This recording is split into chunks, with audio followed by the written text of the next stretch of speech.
Thank you for coming here today. And thanks for your time. I know it's about lunchtime, but I promise you this is going to be a really exciting panel. We've got experts from 4 different points of view. And today they're going to give you a little bit of insight of what you haven't seen and what's behind the curtains in their world. And our aim here today is to make sure you walk away with a little bit more insight, a little bit more suspicious, and know how to spot the red flags. So with that, our panel topic is smoke, mirrors, and multi-sigs, spotting the red flag scam projects in a hyper-connected world. I'm a CISO preparing for the AI singularity, so I've got another lens to this. Basically, I break and fix things. And today, our awesome panel, we have Gabby from Swyftx, less cryptic, more crypto, an exchange just over the corner. We have Jock from Hashlock, industry's leading blockchain cybersecurity and smart contract auditing firm. They're the ones to go to make sure those smart contracts are what they say they are. We have Mike from Chainalysis. If things go wrong, here's the person to contact. They are building trust in the blockchain space. And Arturo, solutions as unique as your challenges. Arturo's specialty is around AI, spotting those deep fakes, and also zero knowledge proofs. And he'll talk about what that means. So, introductions. In 60 seconds, tell the audience who you are and what you do very briefly, and I'll come back and ask you who comes to you for help and how do you help them. And then we'll roll into a couple of scenarios and debunk exactly what's going on behind the scenes. So, Gabby. Perfect. Thank you, Penny. And exciting to be here on this panel with these really experienced people. But my name is Gabby Lewis, so I'm Head of Fraud and Financial Crime at Swyftx. My job is to ensure that we're operating a secure exchange and that it's not being exploited by bad actors. One of the main things that we're really ramping up at the moment is enhancing our education and awareness. As technology enhances, so does threats. It's an exciting space, so we want to make sure that we give that education so that people can trade in a safe environment. Did I need to say my background? No, that's great. Perfect. Mike? Good afternoon, everyone. My name is Mike Meisels. I lead the Chainalysis team here in Australia. For those who don't know, Chainalysis has been around for about 10, 11 years or so. And our mission is to help make people trade safer on crypto. So we work with law enforcement agencies, government agencies, digital crypto exchanges, etc., to share information about who is trading what on what platform. And the idea behind that is for us to identify all the bad actors, the scams, the illicit actors, the terrorist financing cells, people using crypto for illicit purposes, and to ensure those people don't get away with what they do. At Chainalysis, we're global. We're in however many countries or so, 800 people strong, and we help law enforcement agencies put illicit actors behind bars, as well as help the crypto exchanges in the room ensure that your crypto remains safe and secure from illicit actors. We do quite a lot of investigations. You'll see us in the news, like, for example, the Bitcoin fog case, for example, the Mt. Gox hack. We were the company that put them behind bars in terms of mixing services and mixing stolen funds from what we do. Unfortunately, we also get a lot of requests from local Australians and local citizens around the world when they come across scams. And part of what we do as an organisation is to educate those people about what the scam is, how they got tricked, and hopefully we can get to the point of view of identifying where those funds have gone through whatever bridge, mixing service, etc., and help them to identify that and recover if they can. But if not, at least stop the other people from using those funds. Jock? Hey everyone, I'm Jock Haslam from Hashlock. So I'm one of the co-founders and directors of Hashlock. So Hashlock, we're a Web3. It's the hat, I think, that's causing that. We're a Web3 cybersecurity firm. So what we do is we do smart contract audits, we manage bug bounties, and essentially we make sure that if anything goes on chain, it stays there and doesn't get hacked and stolen. So We do a holistic range of cybersecurity services, making sure that any Web3 project that you, the community, interact with stays safe. Hello, everyone. I'm Arturo Rodriguez. I'm a co-founder of NotCentralised, which is a venture studio in the emerging tech space. What we do in blockchain is build real-world solutions together with financial institutions. And, well, together with Hashlock, we were part of the Reserve Bank of Australia's pilot project, where we showed how to streamline the payments within a construction project, for example, to minimize the risk across that supply chain. So the people that come to us are individuals within the financial services industry that need help with making their financial infrastructure safer, quicker, all of these nice things that blockchains bring. But we have a focus on zero-knowledge proofs because we bring confidentiality onto the table. We understand that pseudo-anonymity is not enough in a regulated world, because as soon as your wallet gets connected to your identity, everybody knows exactly who you are and what you've been doing and so forth, which is why ZK proofs are so important for us. Thank you. Just to get a show in the audience, who here is a tech person? Okay. Who here is in the finance sector? And who here has invested in crypto? Oh, wow, amazing. Who here is just dipping their toe, not quite sure what's going on, but learning? Fantastic, welcome. So, Gabby, maybe start with telling the audience, with your role, in your role of work, who comes to you and how do you help them? Yeah, so my team deals with a large amount of scams, and predominantly what we try and do at the forefront is protect customers from scams. I think there's a common misconception in that cryptocurrency is completely anonymous and you can't trace it. However, it's extremely traceable. We work very closely with the likes of Mike and his team, and the beauty of cryptocurrency is that if you do find yourself in a very unfortunate event where you have potentially sent funds to a scam, we can get onto that quickly. So where we really help customers is ideally at the front line. We can help stop the scam from happening. I love when customers come to us and engage us to ask about a project, an investment. Is this a secure, safe opportunity? And our team are very experienced analysts. We can help educate and help look into that project. However, again, when it is the unfortunate event where you have fallen victim, if we move quick, we can get on and trace those funds. So we use Chainalysis for our tracing. A lot of the funds do quite often go offshore. We do have good contacts with offshore exchanges, but that's where we see a large amount of our interaction with the customers. Fantastic. So Mike, in your world, again, who comes to you for help and how can you help them?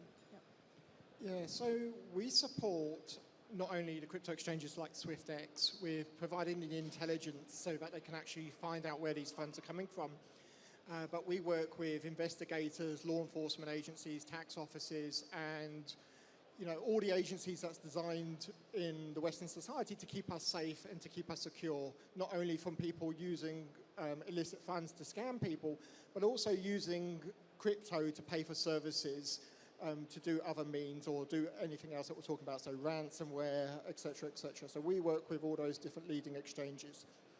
I think it's important also, and Gabby touched on this, is that crypto is so easy to trace. The lineage is so easy to understand what's going on with or without a product like Chainalysis. We just make it more human readable. And to give you some stats about realistically what is really going on out there, the US Treasury released a report. In the current financial system today, in 2023, $3 trillion went through the traditional finance system was illicit. Only 0.8% of that was within crypto. So criminal activity is still fundamentally in our traditional finance system because A, it's very hard to track. So it's not just people are going to crypto to use that as a means to rip off Australians, hide illicit funds, money launder, buy ransomware, because all of that is easy for us to trace using our technology, and we help agencies to do that. It's about helping us to educate the local community about how they keep safe, and we work with members of parliament and the local community to actually work on that basis and to bring that back down to grassroots so we can all benefit from building a greater financial, more open ecosystem using crypto. Yeah, so we're really lucky to have these guys because they're helping protect our ecosystem, and that's really important. Sharing the information between within the ecosystem and industry, and also with retail investors as well. Jock, what about yourself? What type of customers come to you, and how do you help them? Yeah, of course. So pretty much anyone who's looking to launch a project on chain, it might be an upcoming token, it might be a dApp.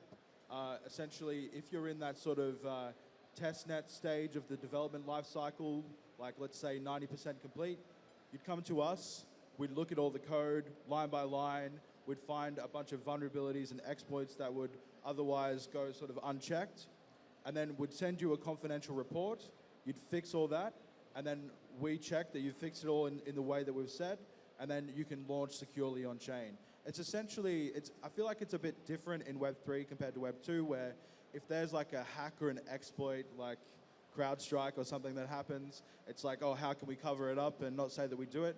In Web3, it's like you air your dirty laundry so that people know you have clean clothes. And so you find all the bad stuff, and then we assume that, well, we've found all the bad stuff, hopefully there's nothing else there, so you can launch securely. So if you were engaging in a blockchain company and you saw Hashlock has done an audit, there's a bit of peace of mind there that definitely you've gone through it with a fine-tooth comb. Fantastic. We've got over $2 billion US secured on chain, and no one's lost a dollar. That's excellent. Arturo, and yourself, in your line of work, who comes to you and how do you help them?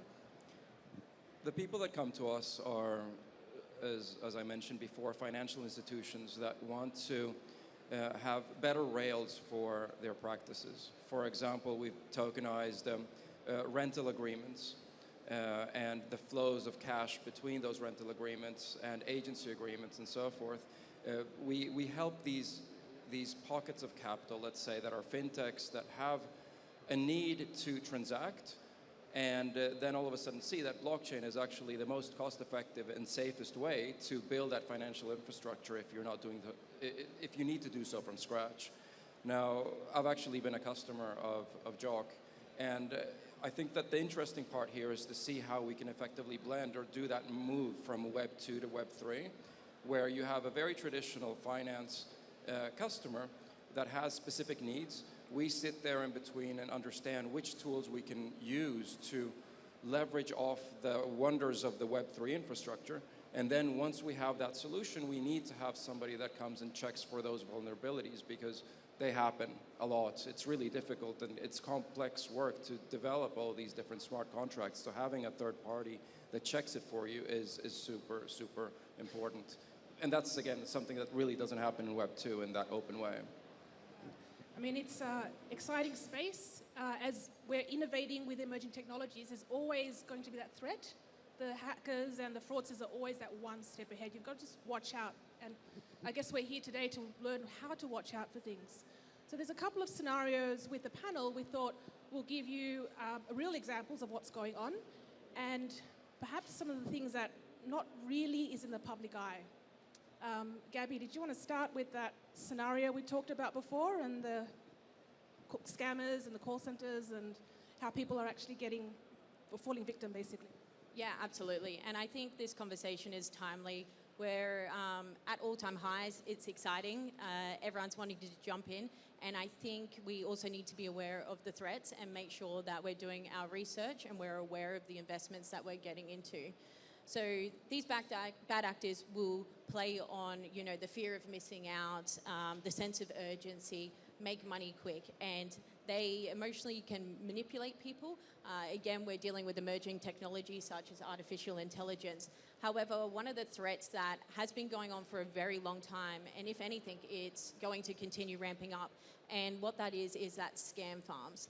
Now, scam farms are extremely prevalent in the likes of Southeast Asia, and they're targeting Australians each and every day. Now, what happens in these scam farms is commonly if people fall victim, they think that on the other end of the phone or the device, it's a scam artist.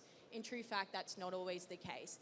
In many of these instances, the other person on the other end of the phone is actually a human trafficking victim.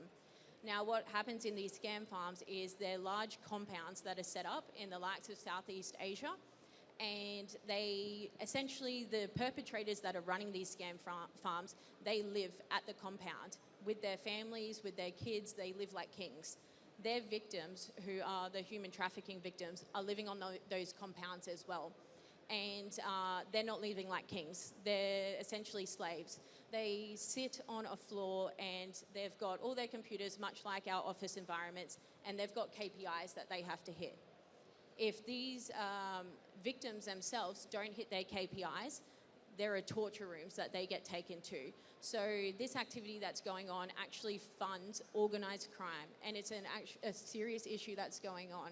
So I think, again, we need to go back to the fact of what are these scam farms executing, and Mike may be able to add on to this a little bit more, the type of crime that we're seeing come out of those scam funds. However, it's your investment scams, it's your hey mum scams, it's your smart contract scams. There's not one type of scam that's coming out of these scam farms, and that's why I think it's really important that, again, cryptocurrency, so many opportunities, it's so exciting. And when we're dealing with customers from the exchange point of view, we're working with the customers. We want the customers to do well. We want you guys to have an incredible trading opportunity. However, the reality is there are these threats that are going on. So if customers do unfortunately fall into a safety net, we're here to work with you. We're here to help you understand why you may be a part of that safety net, because the reality is there's the likes of the scam farms that are actually going on behind the scenes. Thank you. Thanks for that insight. I bet you didn't know about that one. And you can fact check that. If you Google it, you'll be really horrified. And that's why I guess exchanges and regulated exchanges, they're helping protect the ecosystem. And to protect you, I feel horrified if I knew that my transaction was actually going to one of those scam centers. So Mike, give us your insight. Yeah, so my insight is that there's a couple of things I want to say first, is that blockchain offers a massive, massive efficiency gain for us as a human race. It unlocks borders and it creates efficiency around the fact that you can send any type of value anywhere in the world without anyone in the middle to take a fee, to take a cut, to pass it off. Now, it's just like the internet was back in the 90s. The fact that information now flows across border with no one, air gapping what information you can and can't see. We all have to remember that that's the same with crypto. Everything that we want with crypto to be frictionless, fast, and cheap is there with blockchain. But it's also there that we now have to take the emphasis on ourselves to understand where that's going to and what we're interacting with. So when we pick up the phone and speak to someone, when we send money to someone, we click on something, we do something, the emphasis is on us as a human race to say, right, we don't have someone in the middle looking after us anymore because we're not paying the fee. We're taking ownership of that ourselves, and we need to know who we're talking about and who we're talking to. So this is where this is coming from. And so the emotion that Gabby was talking into, that human trafficking angle with KKK Park and some of the other ones in Cambodia, Dubai, et cetera, is quite discerning to hear that people are being human trafficked into slaves who may have gone for a job advert themselves and have fallen into this territory themselves. Again, there's a lot of state-based actors as well that are doing this as well. So it's not just human trafficking, it's actually state-based actors, such as some of the ones that you'll read in the newspapers that are funding, nuclear weapons programs, terrorist financing, et cetera, who are organizing some of what we're going on. So this is at a larger scale for what we're talking about. And it relies on us, realistically, as someone that owns crypto and someone that interacts with crypto, to be mindful of who we're talking to, who we're sending to, and what we're clicking on when we're doing that from that point of view.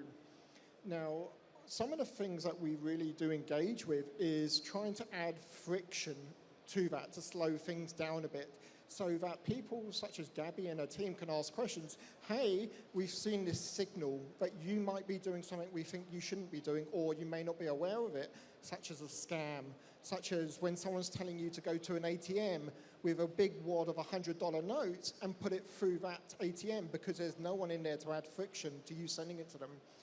Our job is to try and add friction to that process so it slows you guys down from being scammed and going towards these things. And in our partnership, we work with the National Anti-Scam Centre in Australia, we work with our partners on stage, and we work with law enforcement to provide that intelligence to everyone else so they can use that in their judgment to keep people safe and keep people what they're doing. And if we do that locally, we then stop some of the things that we see in the newspapers and the wider schemes, such as the ransomware hacks, such as the Medibank hack. All of these things are organized crime paid for using illicit funds through hacks, but paid to darknet markets and paid to buy software in order to do these ransomware things. So some of you may have heard of something called Lockbit. Again, it's a service that you can buy on the internet today on a darknet market. You can pay for it in Bitcoin, and it gives you the technology to take over people's computers. And the funny thing is that they're asking for you to pay for it in crypto. We can detect that super quickly. Not only can we detect it, we can detect it for our law enforcement partners to act upon that super quickly, and for the exchanges to freeze the accounts. So it helps us to actually try and keep people safe. So that information is there and easy to do, but at the end of the day, you know, this community and this ecosystem, whilst it may move fast, it also relies on us as a community to act upon some of the information we provide and what we do. Jock, from your side of the fence and from the hundreds of smart contracts you've audited, what are you seeing, and how can we spot these scams?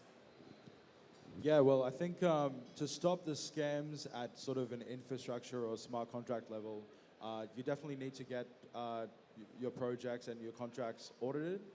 You know, it can be through us. There's plenty of other good firms out there as well, but definitely, you know, not to shill myself, we're pretty good too.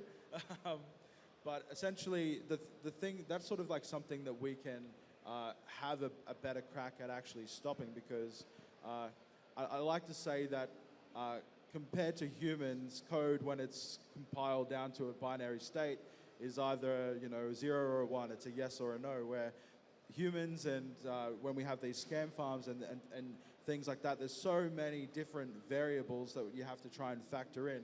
It's way more difficult to manage. So I think these social engineering scams that we continue to see, and also layering that on top of, like, you know, spinning up quickly, just, you know, spin up a contract for a cloned USDT and send it to an atomic wallet, and you can scam people into thinking that, you know, those funds are legitimate, and that's where we see all the time. And I'm sure everyone here on stage with me has seen where you have to unfortunately deliver the bad news that no, those funds aren't real. You know, you don't have anything that is of any sort of store of value in your wallet. So I think it's so much more difficult to manage, but if you have things at a code level, you can manage it if you go to the right security firms and get it checked. Thanks, Jock. Arturo, deep fakes. Give us an example. That $25 million.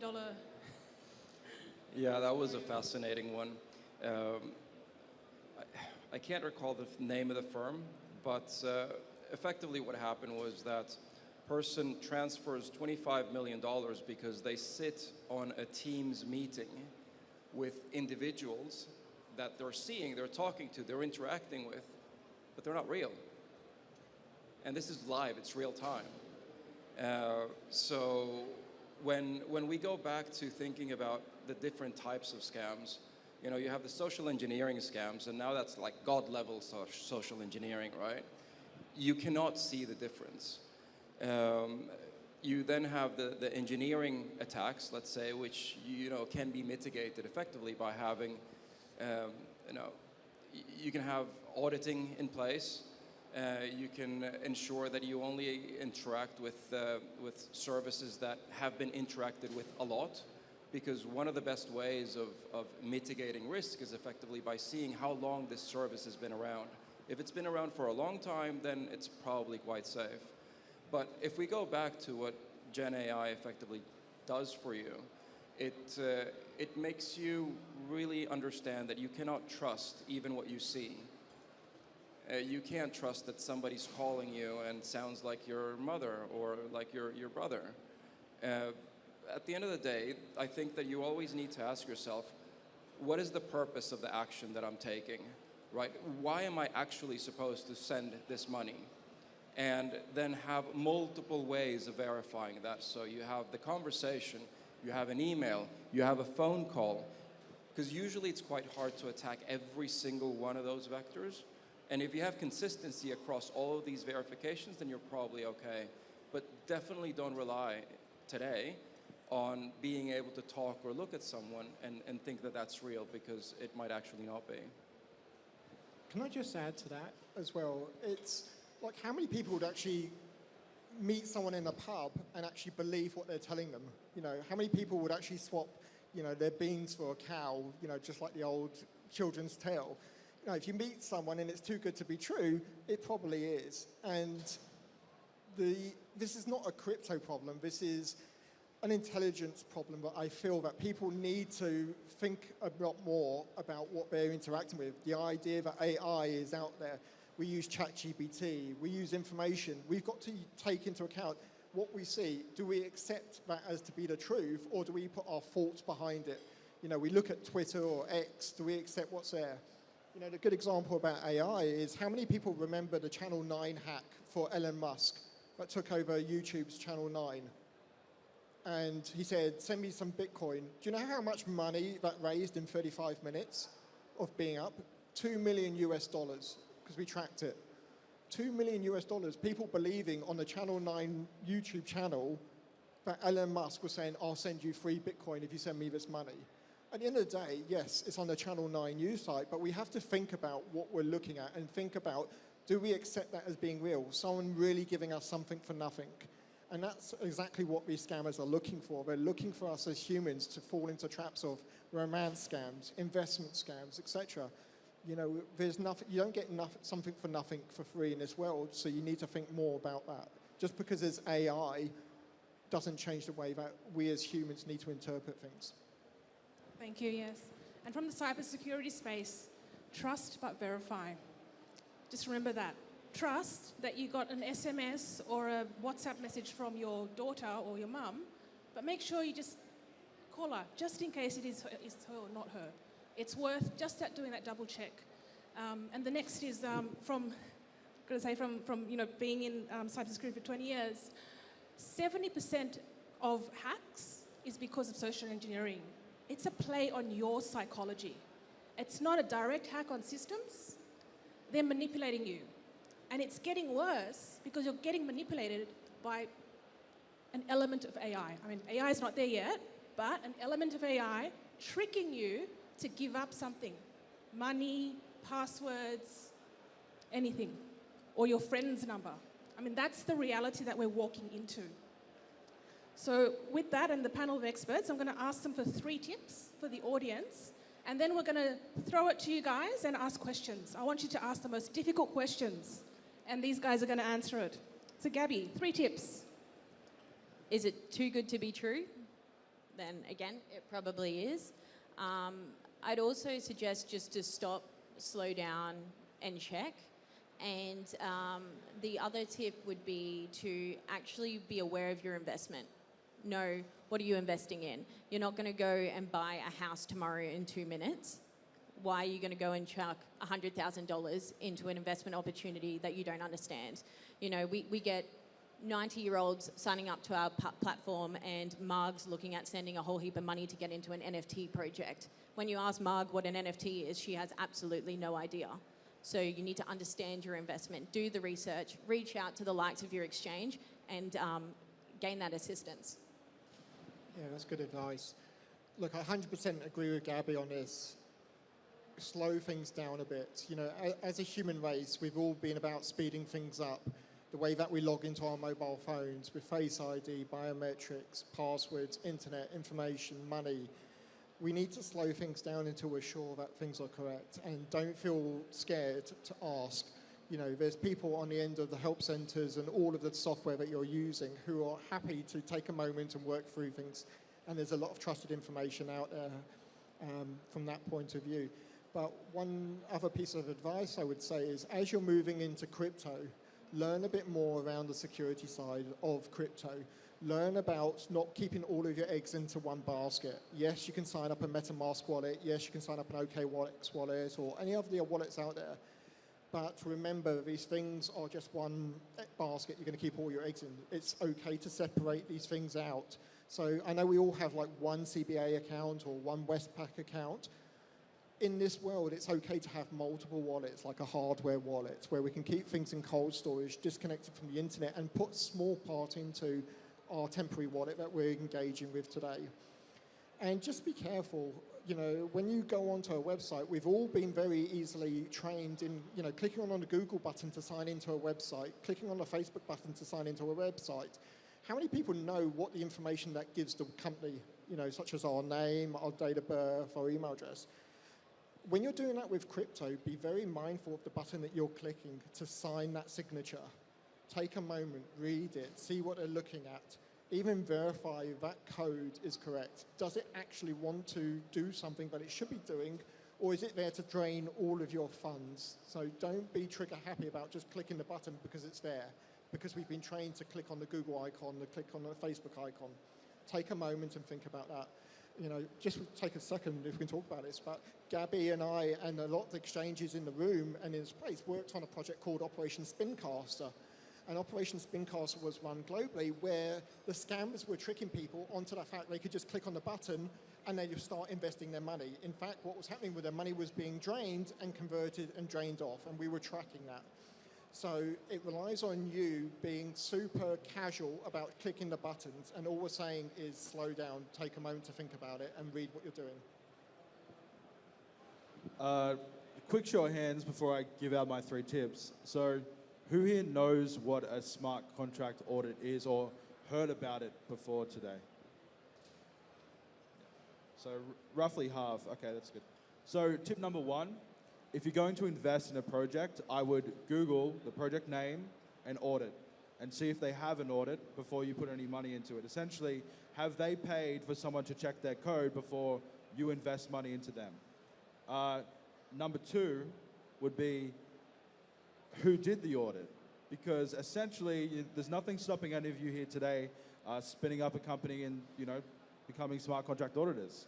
So there's no standards in this industry. It's pretty much 100% reputation based. So you need to sort of verify and vet who are the best auditors in the space. There's resources like rec.news where you can see, I guess, the biggest hacks and who was tied to them. But I think you can look at the auditing firm's site, see the projects that they've done, and see if they're like big names that are well trusted in the space. Number 3, don't blind sign any contracts. If you don't trust what it is that you're signing in your wallet, then do not do it, because you'll forget about it, and later on you'll check your wallet and all your funds will be gone. Arturo. So I lost the full $40 once because I was just clicking around, and I've been doing this for a long time. And the only thing that actually saved me from losing more than $40 was fund segregation, so having multiple wallets. I think that's really the only security that you have, unless you're actually knowingly transferring a lot of money from A to B. Furthermore, I think that if you are going pure degen and you kind of look for effectively the shit coins, just because they lose money doesn't mean that they're a scam. They could just be a bad idea. But you can do a little bit more due diligence in terms of going through, sure, you're not going to read code, but look through the code base. See if there are many commits to the GitHub. See if there's a lot of activity in terms of development. Just because they say that they have been audited doesn't mean that they actually have been audited. So I think that it's really about tracing all of the information that they provide and trying to verify that with you. that you try to verify that elsewhere. And it's all possible because most of this stuff is actually open source. But most importantly, it's really about just keeping that segregation of funds because they can't touch what you don't give them access to, right? Thanks. You've got a good point there. And it happens to the best of us. It's not because you know more or you know less. I mean, I got done for airdrop scam, like drained. But lucky, I only had $100 in there. So it's like, it's fine. I learned a lesson and it was a $100 lesson. Sorry, I just want to add on to that for what Arturo was saying. You know, a lot of the scams that we see are just basic Web 2 scams, so basic internet scams. You know, just verify the website you've gone to. You know, put the name into Google and see when it came up. You know, for those who know how to verify when the domain was created, you'll go see that these things are spun up within the last couple of days, because that's how the code works. They get spun up and rebranded by AI code all the time. So just do verification. Go. If you've got a company that says, oh, I've been around for 10 years, but the website was created last week, it's an alarm bell that's something you shouldn't even be on. Forget about crypto, just the website itself. So just basic looking at the website is a good example. Thanks, Mike.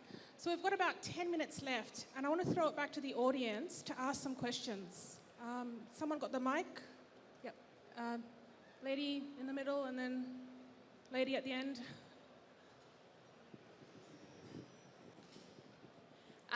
So you guys spoke a lot about personal responsibility when choosing when you invest, you know, verify, make sure that you're using security features, all of that kind of stuff.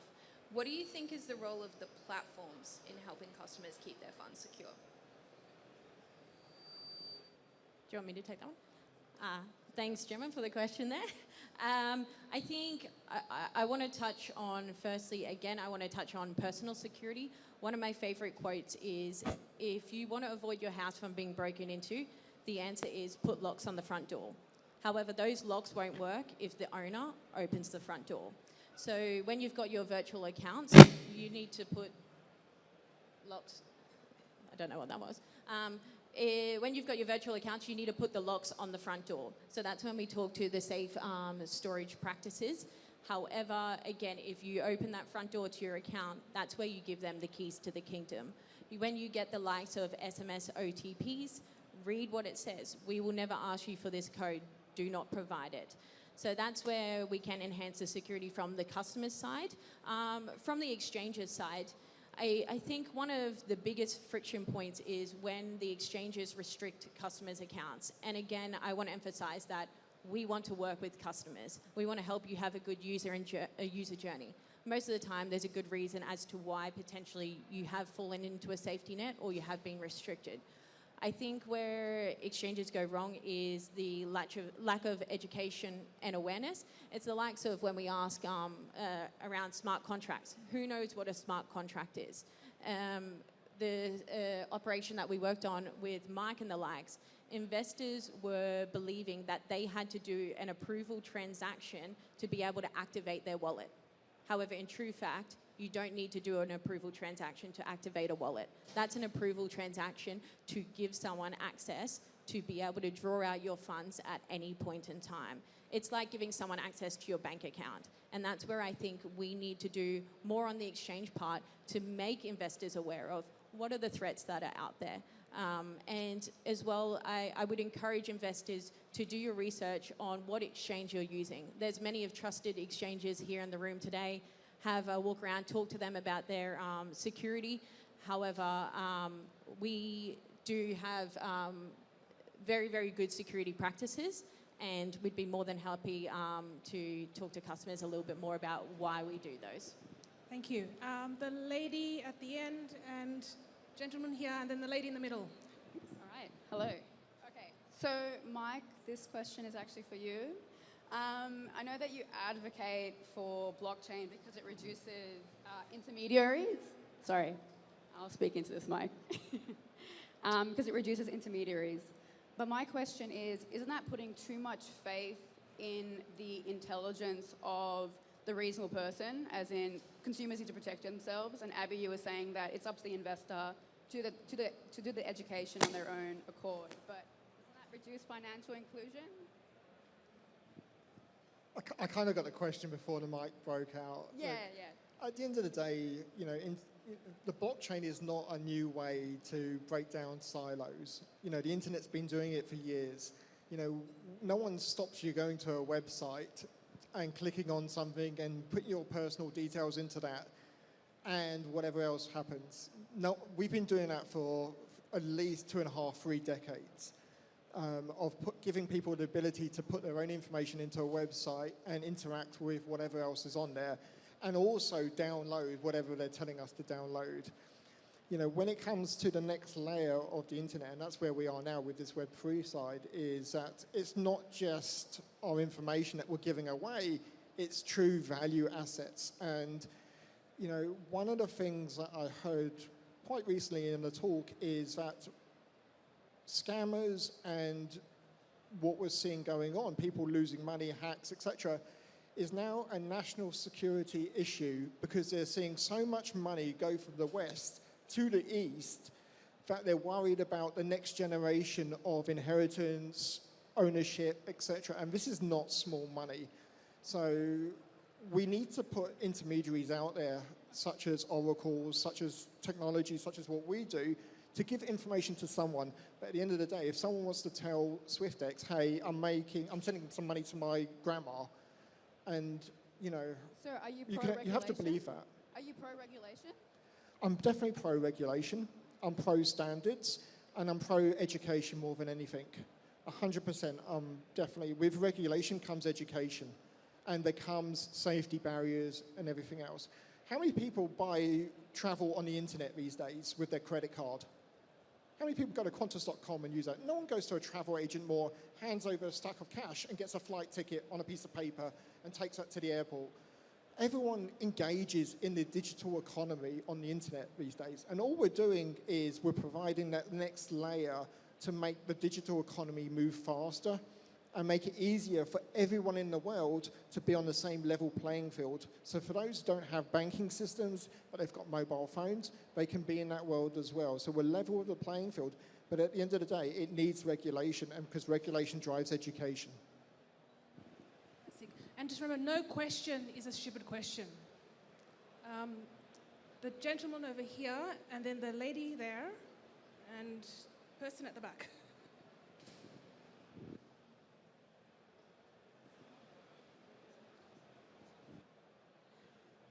Thank you. This is for you, Mike. Sorry.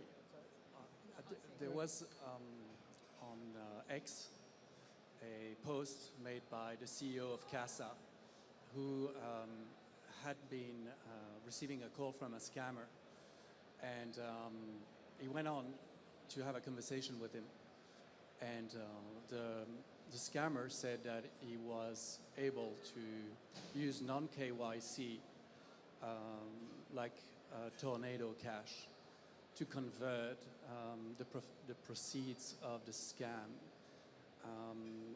and basically launder the money.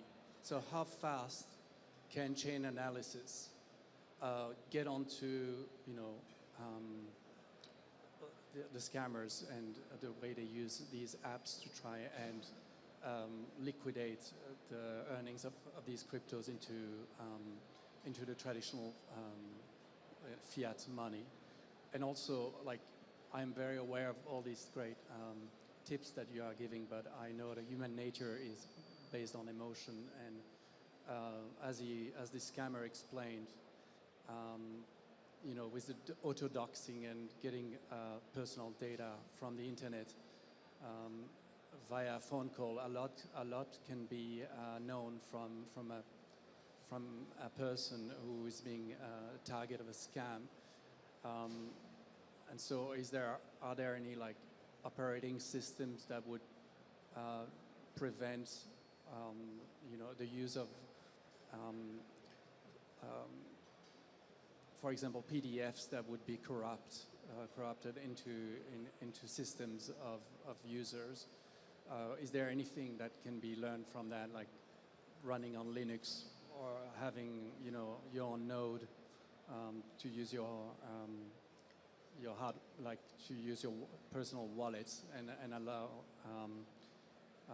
users to be more independent? I think it's all good questions. So for those who don't know, Tornado Cash is what we call a mixing service. So it allows someone to put money into basically like a whirlpool, like a washing machine. And it mixes with everyone else's funds, and so you get clean funds out, so no one can see what's gone in and what's come out is the same person. So it's designed to be anonymous. Tornado Cash has been used, and we've got to say this, it is OFAC sanctioned, which means it's illegal to use that. It has been sanctioned since 2023. And so because of the sanctions with that, it has been used by a lot of state-based actors to launder funds that have gone from hacks and everything else. Now, what I'm going to say is, and you can make your own judgments about what you see on the internet with Chainalysis, is Tornado Cash is demixable, and we've been doing it for a long, long time. And you'll see the cases that have come up in the newspapers that we've been putting people behind bars through prosecutions that we've testified on. And at the end of the day, it's just a set of code with a set of rules, and you can work out what comes in, what comes out. And we've been doing that for a long time. But Tornado Cash is code at the end of the day, and there's a whole legal side around it. Can you sanction code, or do you sanction the usage of it? We saw the same with Bitcoin Fog, and he's just gone to jail for 12 years now, just a couple of months ago, or last month, I think. And so it's the same thing. It's a mixing service that was designed to illicitly throw off the scent of funds being used for things that they shouldn't be. So the core one with that was BCUCE and Bitcoin, and the Mt. Gox hack.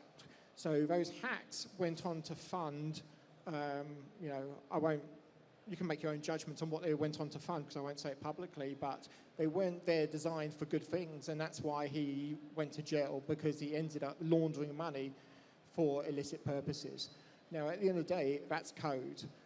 Now, the same mixing service like Tornado Cash can be used for bridges for good.